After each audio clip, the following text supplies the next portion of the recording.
தந்தை தாயை மதிக்கணும், அவங்க சொல்படி கேட்கணும். தந்தை தாயை மகிழ்ச்சியாக வைத்திருக்க வேண்டும். இத வார்த்தையை நீங்க அவர்கிட்ட சொன்னீங்கன்னா, நான் மகிழ்ச்சியா தான் வச்சிருக்கேன், நான் மகிழ்ச்சியா தான் வச்சிருப்பேன் அப்படின்றாரு. எப்படி மகிழ்ச்சியா வச்சிருப்பாரு? மைக்கை தூக்கி அடிக்கிறவர், பாட்டில தூக்கி தாயை அடிக்கிறவர், இது மகிழ்ச்சியா வைக்கிற இதுவா? தருமபுரி சேலம் போகும்போது மைக் வச்சு பேசக்கூடாது, 200 பேருக்கு மேல கூடக்கூடாது. என்ன பார்க்கணும்னா நான் தங்கியிருக்கிற உணவு விடுதியில் தான், தங்கும் விடுதியில் தான் பார்க்கணும். இப்படியெல்லாம் சொல்லலாமா? யார் ஆரம்பித்த கட்சி?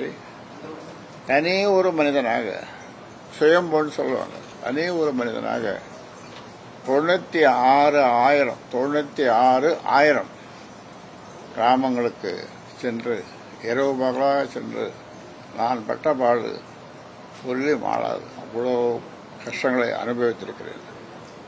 ஆனாலும் இந்த மக்களுக்காக, நம்ம வன்னிய சமுதாய மக்களுக்காக, அது அல்லாமல் எல்லா 324 சமுதாயங்களுக்கு, தமிழ்நாட்டில் இருக்கிற 324 சமுதாயங்களுக்கும் நான் பாடுபட்டு வருகிறேன். நான் முகநூலில் அல்லது ட்விட்டரில் நான் தொடர்ந்து போடுவதை நீங்கள் பார்த்திருப்பீர்கள்.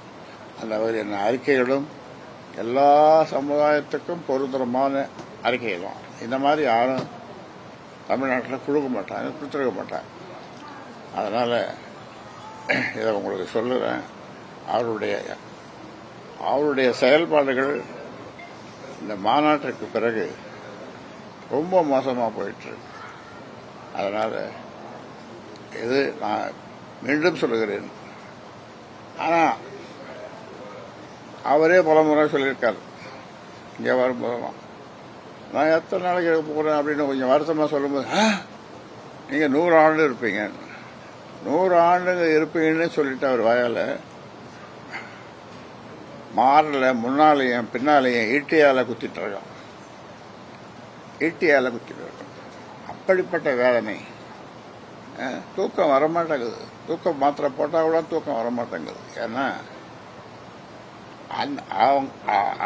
அவரை நினைக்கும் போதெல்லாம் இது ஏற்படுகிறது.